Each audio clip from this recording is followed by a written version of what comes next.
Jake Morrison had been awake for 72 hours straight, which was honestly pretty standard for him at this point. What was not standard was standing in a massive crystalline auditorium surrounded by 300 alien species who all looked like they were attending their own funeral. He squinted at the holographic form in his hand. Section 4, subsection 12, paragraph. Something. The words kept swimming around. Now he was here, the Galactic Combat Academy, which sounded nothing like a gym now that he thought about it. Attention! The voice rattled through the hall like gravel in a blender. Jake looked up to see Commander Vexthal standing on the central platform. The guy, if you could call him that, had 4 arms, each one holding a different weapon that probably had names like Soul Render or the Widowmaker. His exoskeleton was jet black and covered in scars that looked suspiciously like they came from the inside out.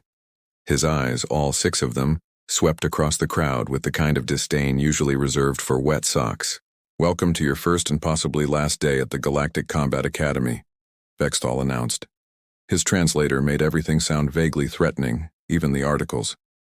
"I am Commander Vexthal, and I will be your instructor in the ancient and deadly art of mind combat."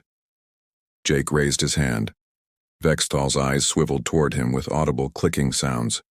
"Yes, human." "So, just to clarify, this isn't the gym, right?" A collective gasp rippled through the auditorium. Apparently asking questions was not the done thing here. "The gymnasium is on deck 47, Vexthal said slowly, as if speaking to a particularly dense child. "This is the Neural Warfare Division. You are legally contracted to attend. Did you not read the enrollment agreement?" Jake tried to remember. There had been a lot of documents. He'd been awake for about 40 hours at that point. He might have signed something that wasn't a gym membership. Define legally contracted. Binding under galactic law. Withdrawal results in permanent exile from all council stations and planets. Ah. Jake looked around for an exit. Every door had armed guards. Cool. Cool. Next to him, something that looked like a sentient gelatin mold quivered excitedly. "Is this not glorious, human Jake?" it burbled. The translator identified it as GLIP, species designation molluscoid aggregate. "We shall learn the ways of honor and mental fortitude together." "Yeah," Jake said. "Glorious. That's the word I was thinking." On his other side, a creature that was basically a nightmare made of muscles and extra joints cracked its 6 knuckles in sequence. "Humans," it growled. "Weak. Soft-minded." "That's Thorn," Glip whispered, somehow managing to sound reverent despite being a blob. "He is from the Kragthor Dominion. Very prestigious warrior culture." "Neat," Jake said, wondering if anyone would notice if he just quietly left. Vexthal slammed one of his weapons against the floor, creating a sound like a gong made of nightmares. "Silence. You are here because your governments, corporations, or in the humans' case, clerical error, have deemed you worthy of learning psychic combat. 63% of you will wash out in the first week. 24% will suffer permanent psychological damage. 13% will die." "That's 100%, Jake pointed out. "Yes?" Vexthal said with something that might have been a smile if it wasn't so horrifying. "I rounded up for optimism." Commander Vexthal began pacing, which was impressive considering he had 4 arms and only 2 legs that anyone could see. Maybe he had more under that armor. Jake decided he didn't want to know. "Mind combat," Vexthal continued, "is the art of weaponizing consciousness itself.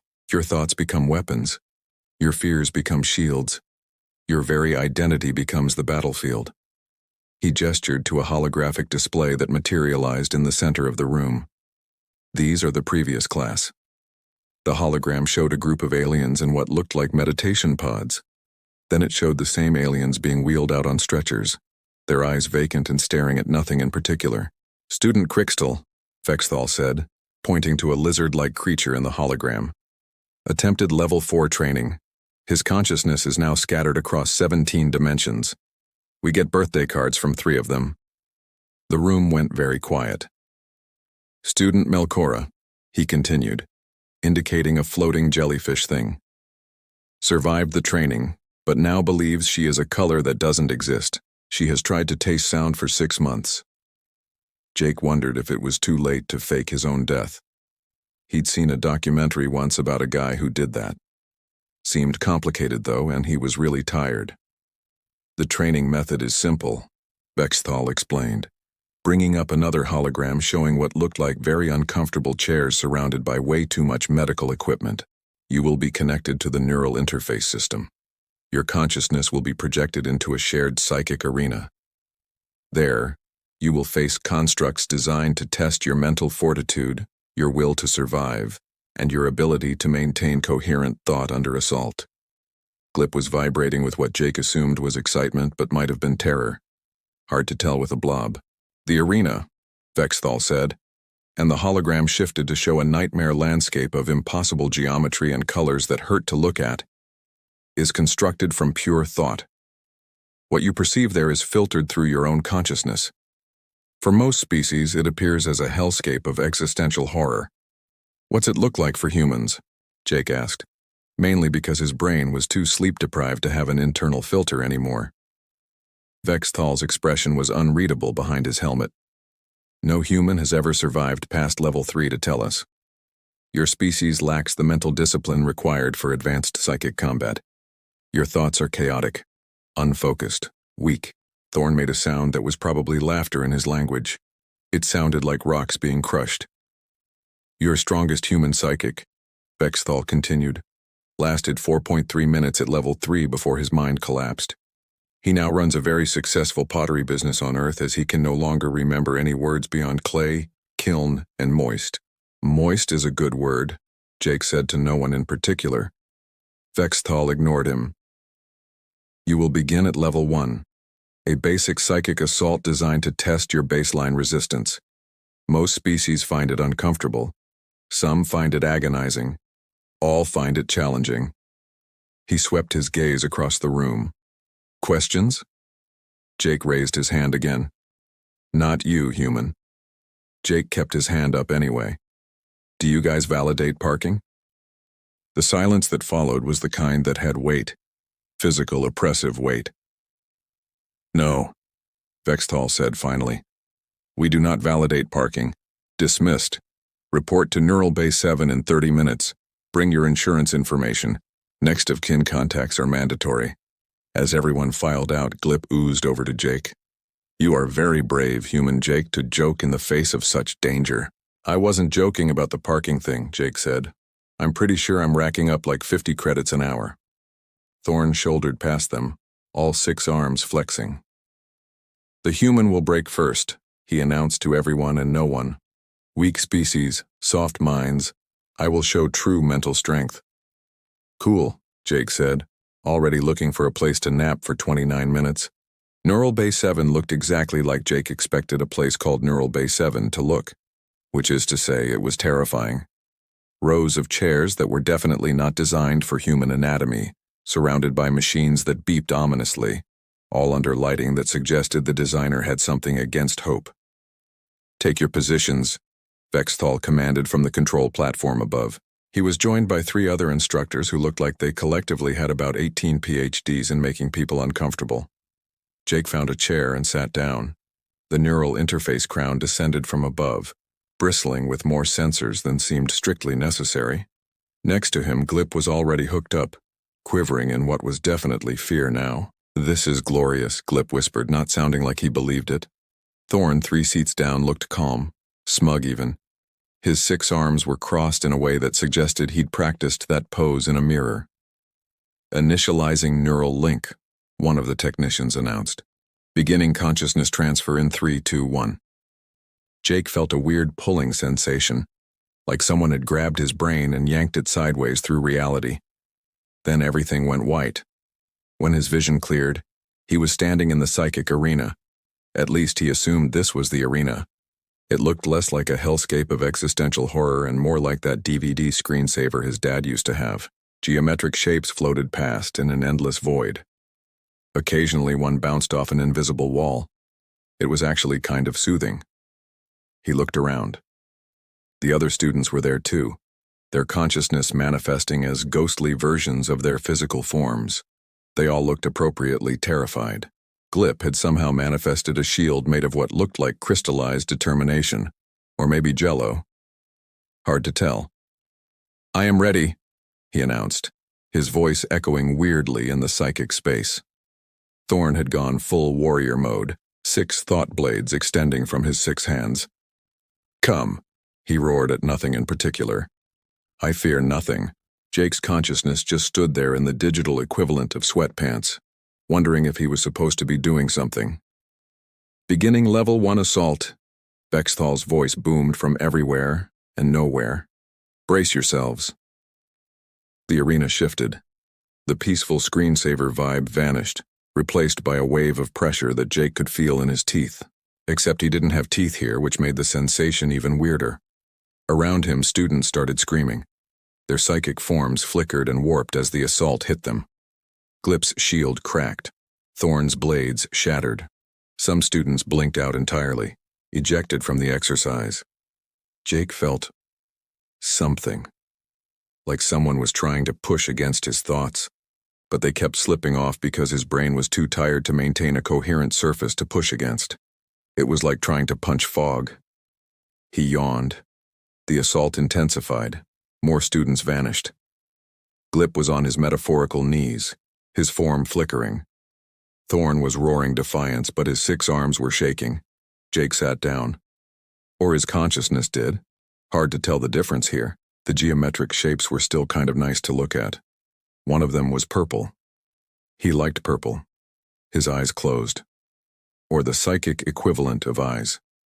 The pulling sensation of the assault felt kind of like that feeling when you're falling asleep and your body does that weird jerk thing. Except gentle and continuous. Actually, it was kind of comfortable. Jake's consciousness curled up on the nothing that passed for ground here and went to sleep. In the control room, alarms started blaring. "What's happening?" Vextal demanded, all 4 hands flying across different control panels. "It's the human," one technician said, staring at a display like it had just insulted his mother. "His neural patterns are changing." "Changing how?" Vextal leaned over the panel. Jake's brainwave display was doing things that brainwaves were definitely not supposed to do. They were slowing down, smoothing out, entering a pattern that the computer was labeling as deep sleep cycle. "That's impossible," Vextal said. "No one falls asleep during level 1 assault. The psychic pressure alone should keep him in a state of hyper-awareness." In the arena, Jake's psychic form had achieved something remarkable. It was snoring. The sound echoed through the shared consciousness space like a chainsaw made of apathy. "Is he dying?" another technician asked. "Check his vitals." "Vitals are normal?" "Heart rate 62 beats per minute. Blood pressure actually improving. REM sleep indicators positive." Vextal's eyes all narrowed simultaneously. "He's actually asleep, in the middle of a psychic assault." "How?" In the arena, the assault was still going strong. Waves of mental pressure that would break most sentient beings washed over Jake's sleeping form and just kind of dissipated. Like water hitting a surface it couldn't quite grip. Glip managed to look over from where he was barely maintaining his shield. "Human Jake, what is your secret technique?" Jake's response was another snore. "Pull him out," Vextal ordered, before his mind completely shuts down. The technician tried. The neural link wouldn't disengage. "Sir, the system says he's still fully engaged with the exercise. Technically, he's still participating." "He's asleep." "Yes, sir. But his consciousness is still in the arena. And according to these readings, the assault isn't affecting him at all. It's like he's not even there." Vextal increased the assault intensity. Students who were already struggling started blinking out faster. Glip's shield shattered completely, and he was ejected from the exercise, his consciousness snapping back to his body with an audible squelch. Thorn lasted another 30 seconds before his warrior pride couldn't take any more and he collapsed. His consciousness was pulled out automatically, the safety protocols kicking in before permanent damage occurred. Jake kept sleeping. "This is impossible," Vextal muttered. "Increase to level 2 intensity." "Sir, that's not recommended for first-day students." Do it! The assault doubled in strength. In the physical world, Jake's body shifted slightly in the chair, getting more comfortable. In the psychic arena, his sleeping form somehow achieved an even deeper state of rest. His REM cycle is creating some kind of barrier, one of the technicians said, reading displays that were making less sense by the second. The mental attacks are just sliding off. It's like his unconscious mind has completely disengaged from the shared space, while his conscious presence remains as a placeholder. That's not how minds work, Vexthal said. Apparently human minds work differently, sir. In the arena, one of the geometric shapes bounced past Jake's head. In his dream, he was thinking about pizza. Pepperoni specifically. Maybe some mushrooms. His cat, Mr. Whiskers, was there too. Good cat. Deserves some pizza. The assault intensified again. Level 3 now, far beyond what first-day students should experience. The kind of mental pressure that had broken that pottery guy. Jake dreamed about whether pineapple actually belonged on pizza. He was on the fence about it. This doesn't make sense, Vexthal said for the 15th time. He'd been saying it a lot in the last 10 minutes. The teaching staff had gathered around the control station, all staring at Jake's readings like they were written in a language that didn't exist yet.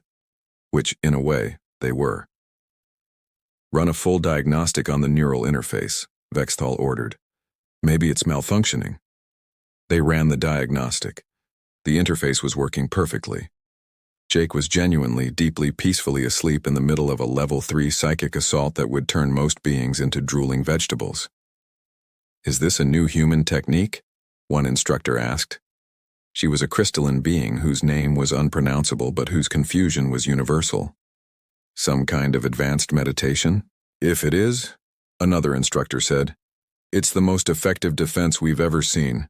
Look at these readings. The assault isn't just being blocked, it's being completely ignored. His mind has created a perfect null state. By sleeping, Vexthal said flatly. By sleeping, the instructor confirmed. In the physical world, Glip had recovered enough to blob over to Jake's chair. What technique is this? He asked the unconscious human. What ancient human discipline have you mastered? Jake mumbled something that sounded like pizza cat.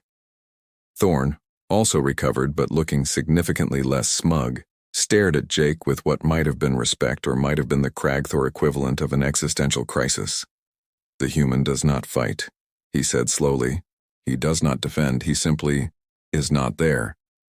Exactly, one of the technicians said. That's exactly what's happening. His consciousness is present enough to maintain the neural link, but absent enough that there's nothing for the assault to attack. It's brilliant. It's unconsciousness, Vexthal corrected. Yes, but strategically applied unconsciousness. Vexthal made a decision that he would regret for the rest of his career. Activate the final exam protocol. Every instructor turned to stare at him. Sir, that's designed for students who've completed the entire program. It's meant to test masters. Do it, Vexthal said. I want to see where this human's limit is. They activated the final exam protocol, an assault designed to break through the mental defenses of trained psychic warriors, a wave of pure psychic force that could unravel consciousness itself. In the physical world, Jake's body shifted again. His head lolled to one side. He was entering deep REM sleep, the stage where dreams were most vivid. In his dream, Mr. Whiskers had stolen a slice of pizza and was running away with it. Jake was chasing the cat through his old apartment. This was great. Best dream in weeks. The final exam assault hit his sleeping consciousness like a tsunami hitting a soap bubble. The bubble didn't pop, the tsunami just went around it, through it, past it, but never touched it. Jake's REM cycle had created something unprecedented. A state of consciousness so disconnected from active thought that psychic attacks had nothing to grip. His sleeping mind was everywhere and nowhere, present and absent, a quantum state of not giving a damn that was apparently the perfect defense. 20 minutes later, his body's internal alarm clock went off. Jake woke up naturally, the way he always did after a good nap. His consciousness snapped back to full awareness in the psychic arena. He blinked, looking around at the empty space. Did I miss something? In the control room, every instructor was staring at him through the viewing screen. "Human," Vexthal said, his voice very quiet and very dangerous. "What did you just do?" Jake sat in Commander Vexthal's office, which was decorated in early military intimidation with hints of, "I've seen things you wouldn't believe." The commander's forearms were folded in a way that suggested Jake was about to experience a very thorough conversation. "Explain," Vexthal said. "Just that, just explain." As if Jake had any idea what he was supposed to explain. "I fell asleep?" Jake offered. "You did more than fall asleep. You withstood a level 3 assault and a final exam protocol that should have shattered your mind into component atoms. I had a nice dream about my cat." Vexthal's eye twitched. "All 6 of them. What is your secret technique, human? What mental discipline allows you to achieve such a perfect defensive state?" "Insomnia." Silence. "I haven't slept in 3 days," Jake continued, figuring honesty was the best policy at this point. "Before that, it was 2 days. Before that, 5 hours over a 4-day period. I'm really, really tired all the time, like medically concerning amounts of tired." "You're telling me," Vexthal said slowly, "that you survived the deadliest psychic assault in the known galaxy because you have a sleep disorder?" "Pretty much, yeah." More silence. This one lasted long enough that Jake wondered if he was supposed to leave. "Explain this sleep disorder," Vexthal finally said. "Well, humans need like 8 hours of sleep a night, but modern life kind of makes that impossible, so most of us just run on caffeine and spite. I'm at the extreme end. Chronic insomnia. My brain basically saves up all the sleep I'm missing and then crashes hard when it gets the chance." One of the other instructors, who'd been silent until now, leaned forward. "And this crash state creates a neural pattern that's immune to psychic assault?" "I mean, I wouldn't say immune, more like absent. When I'm asleep, I'm really asleep. My brain basically hangs up a do not disturb sign and ignores everything." "Everything," Vexthal repeated, "including existential threats to your consciousness." Apparently, the crystalline instructor brought up a display. "We've analyzed your neural patterns during the exercise. Human brains already compartmentalize aggressively compared to other species. Memory, consciousness, subconscious, all separated into distinct regions. But during deep sleep, these compartments become essentially isolated from external input." "Right," Jake said, not really following, but nodding anyway. "You became psychically invisible," she continued. "Not protected, not defended, simply not there as far as the assault was concerned. It's actually theoretically elegant." Glip, who'd somehow been allowed into the office, quivered excitedly. "So the ancient human meditation technique is called insomnia. I must learn this." "Please don't," Jake said. "It's terrible. I wouldn't recommend it." "Nevertheless," Vexthal said, and Jake really didn't like how that word sounded.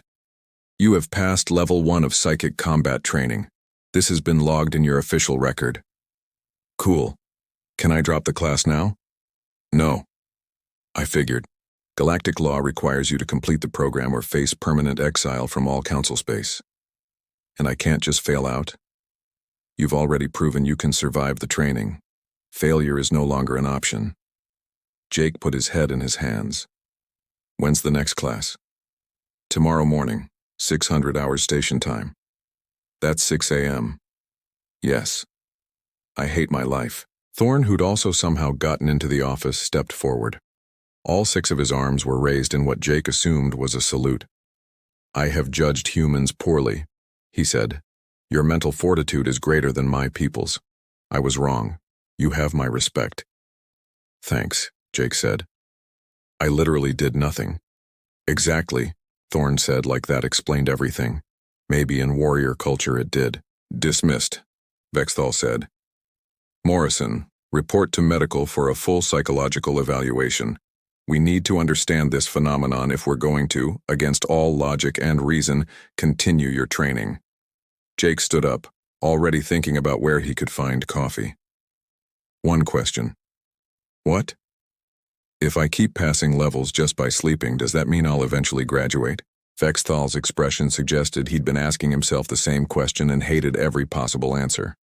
"Theoretically, yes." "Neat. As Jake left the office, Glip blobbed after him. Human Jake, you must teach me this technique. How does one achieve chronic sleep deprivation? Step 1, have anxiety about everything. Step 2, drink too much coffee. Step 3, doom scroll on your phone until 3 a.m.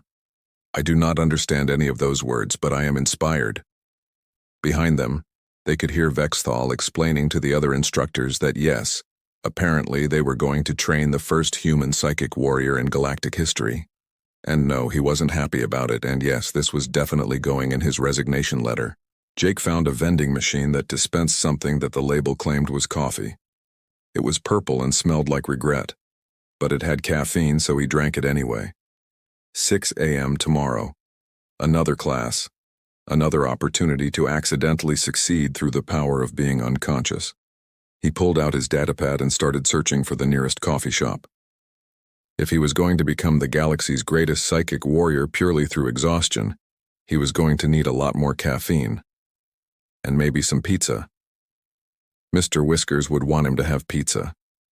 The human had survived what no one should survive, not through strength or skill or training, but through the simple act of being too tired to care. Somewhere in the galaxy, ancient psychic masters were probably having existential crises. Jake just wanted a nap, and that was probably the most human thing of all.